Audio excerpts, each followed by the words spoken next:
Hey guys, Kev here, and I have a full review to do for you. So this is the Kansept Knives Fenrir.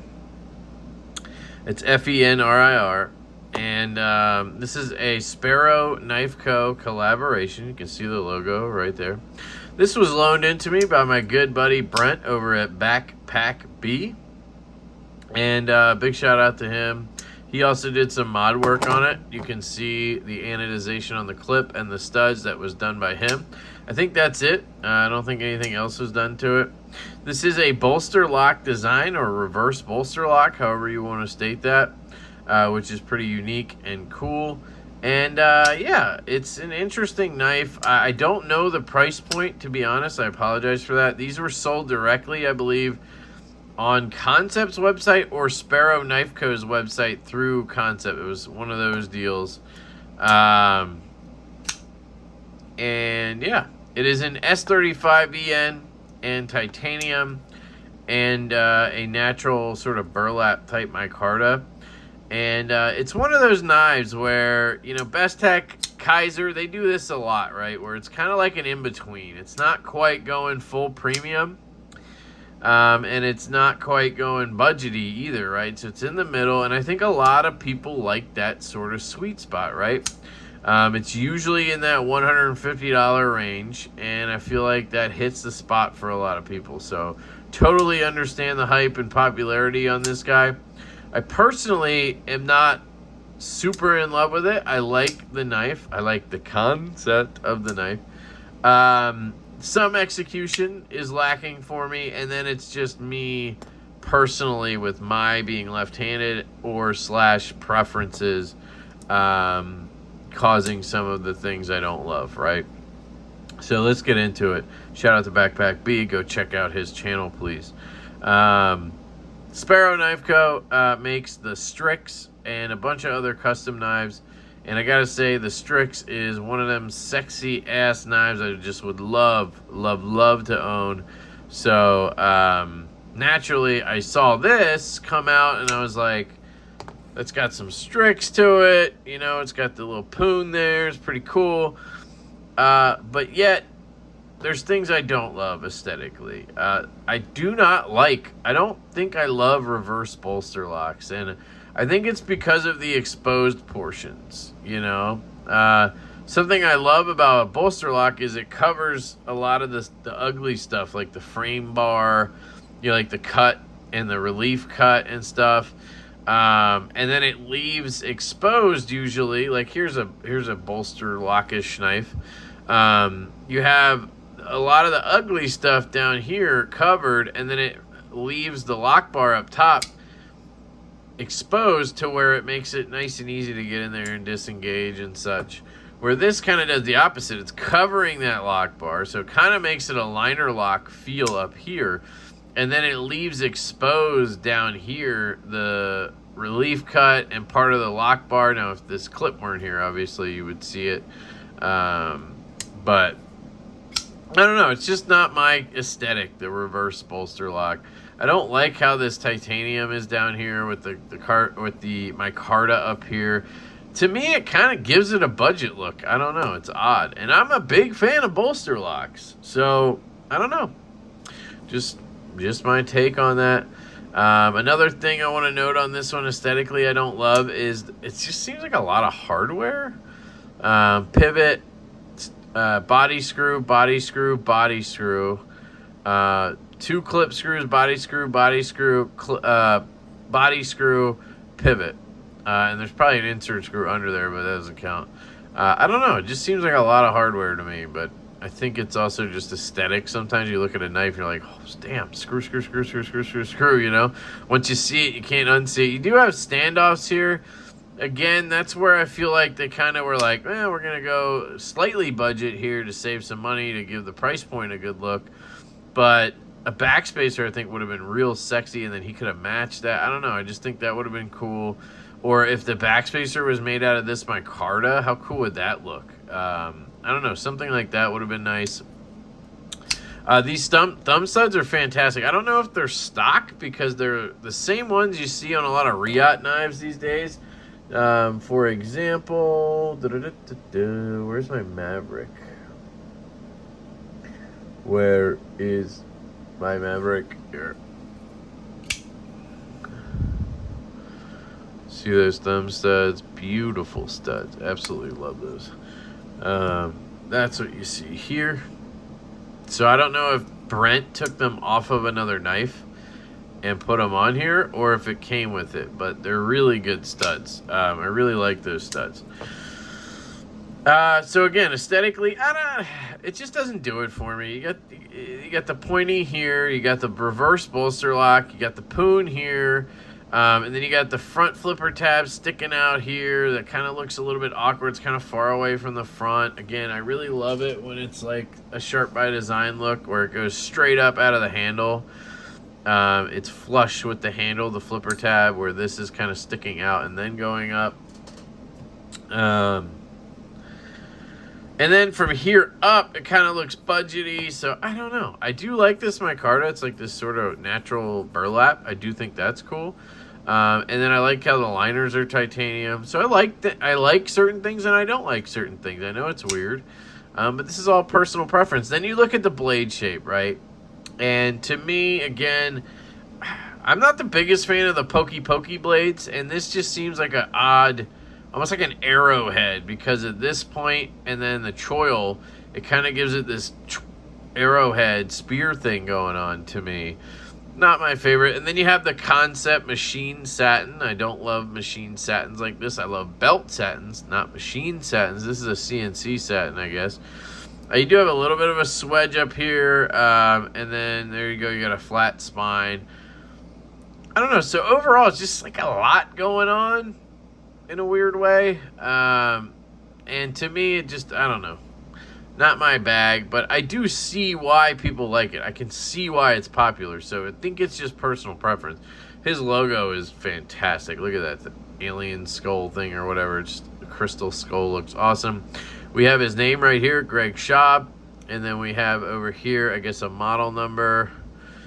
K1034A6, something like that. And then S35BN steel. And that horrible Kansept logo there.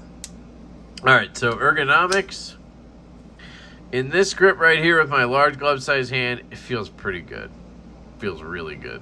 And then you land in this poon spoon. Now, me personally, if I put my finger where I want to put it, I would be right here. And this is a very sharp point. They did not chamfer that down. They should have chamfered that down.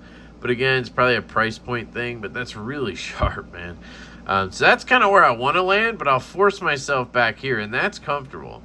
Then you have a choil, which I love a good choil, guys. I do. Now, you do have the plunge grind here, so the choil is kind of thinning out as we get up towards the edge there, right? You see that? So it feels kind of comfortable near the back here, but you also kind of feel like you're kind of getting, I don't know, shoved in there or something. I don't know how to explain it.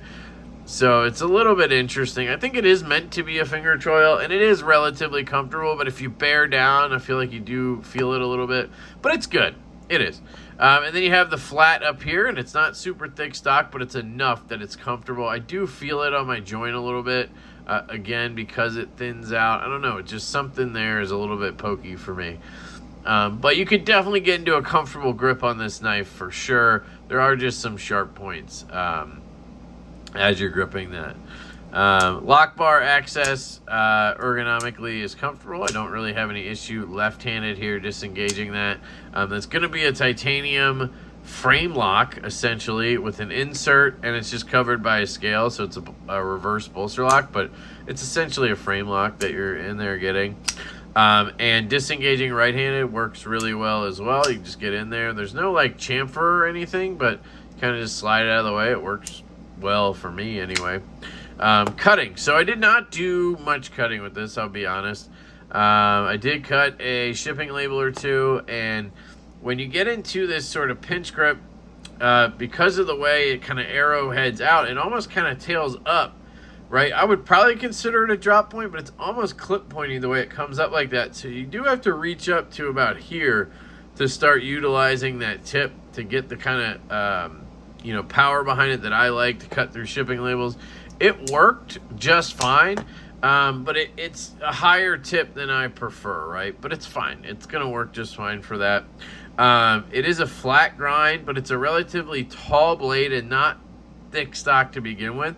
So it comes down to a pretty good thin edge. I don't have anything to measure it, but I can feel that it's pretty thin. And this would be a really good EDC knife, I can tell you that much. Now, you got to be a little bit careful with the tip. It's not like ultra dainty, but it definitely comes out to a good point there. So you'd want to, you know, be careful if you jab something or whatever, it could break off. But again, EDC stuff, guys, I think it's going to be just fine. The carry, I didn't really have any issue with the clip. I was a little bit concerned with it because of... Now, I don't know if this is, you know, Brent did anything to it because he anodized it or whatever, but you can see, I don't know, it just seems a little weakish, and I guess that's because you have a lot of material here, some material here, and then a very thin piece of titanium along that center line, right? So it's got some flex to it. And I thought that relief cut would get in the way, but it's really just... at least in my experience, it's just a loose clip, really. It's not like too loose. It's easy to get in and out, and it's on the verge of being a tapper, you know?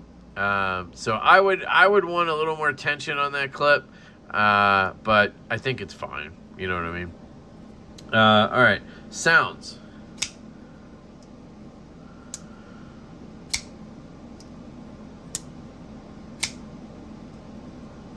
So it's got micarta and titanium, right?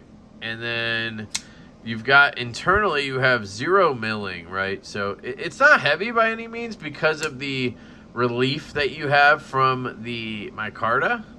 So it kind of is milled out.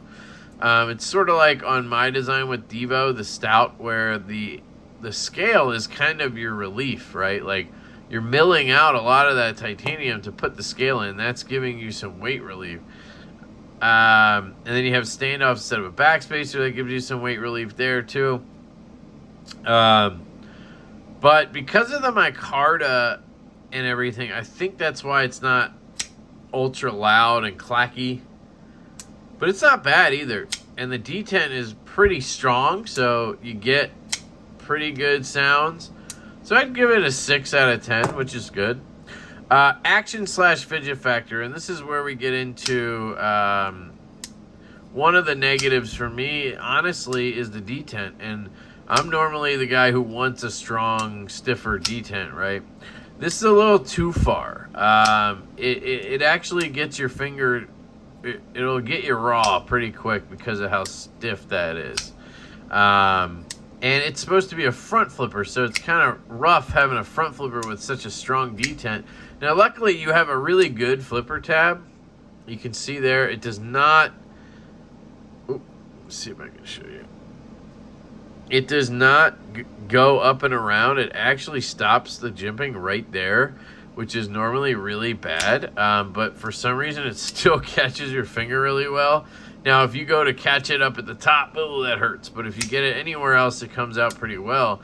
But, man, that detent is stiff, right?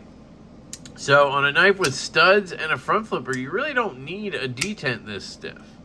There's no play in that detent. It's very well done. Centering's dead on. You can reverse flick it, but it's one of those where you need to use the meat of your finger and you need to push it out.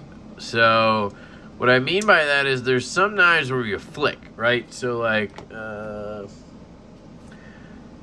here's the Brian Brown knives, Jaeger. This is an example of one you can do both with. So you can see I get my nail in there and I flick, right? So I take it and I do that, flick. Or I can put the meat of my finger on it and push. The EDC Supply F5.5 is a notorious pusher, and this is the same way. You have to get up on that stud, get underneath it, and just start applying upward pressure, and eventually it will pop, and the detent will break, and the blade will flick out, right? If you try to flick this thing, you're gonna be in pain. If you just try to do this and flick it, not happening. Now, normally with thumb studs, that's what you do, right? You put the meat on it and you just push until it pops, so it's fine. But because of that strong detent, it's a little bit much. It tends to hurt. And left-handed, man, at first I could barely do it, and I honestly was convinced that I was putting pressure on the lock bar. If you watch the unboxing I posted on Instagram, I was like saying, you're still putting pressure on the lock bar with this overlay. You're not. It's just such a strong detent. You have to get underneath and push. So it does work left-handed just fine. You can you can thumb flick, you can front flip really well, and you can get under there with the stud. So it works great left-handed. Just does not have a reversible clip. So anyway, the detent's just a little too stiff. The jimping is not done all the way up and around like I think it should be, but it does work. And then on the closing, it's good. I mean, if the detent was a little bit lighter, meaning less lock bar pressure, it would drop better. But it's very smooth, and it does drop pretty damn well already. It will drop to your nail, so you just want to be careful. You don't want to take that corner into your finger. You can do it sideways like this and then shake it down like that, whatever you want to do. But it is a really cool knife. I think I totally understand the hype. One, it's basically hyped up because this guy's work right now is hyped up, so there's that. It's also a really cool and unique and different design. It's also probably at a really good price point. I don't personally know the price, but I'd guess it's around 150 bucks for S35VN titanium micarta. Really cool. I think it's got a nice little choil there. I think it's got a good blade on it. I think for people who this really screams to, I think this is a great knife. Kansept is not my favorite OEM, not my favorite knife brand. You guys know this. But when they make a good knife, I can't sit here and try and tell you it's not good. This is a good knife. So props to Sparrow Knife Co. Props to Kansept Knives, and props to Backpack B. And yeah, thanks for letting me check this out, bro. Oh, it does have a lanyard hole for the 7 of you. You do have a lanyard hole there to get your paracord beads through and do all that. I do think as a lanyard hole, you'd probably want it to be lower down on the handle, because that lanyard is going to come out here, right? So it's going to be kind of like, I don't know, in your hand. Wouldn't it be kind of like in the way, you know? Shout out to UP. All right. Let me know what you guys think down in the comments. I love you all. I hope you have an absolutely fantastic day, and I will catch you later.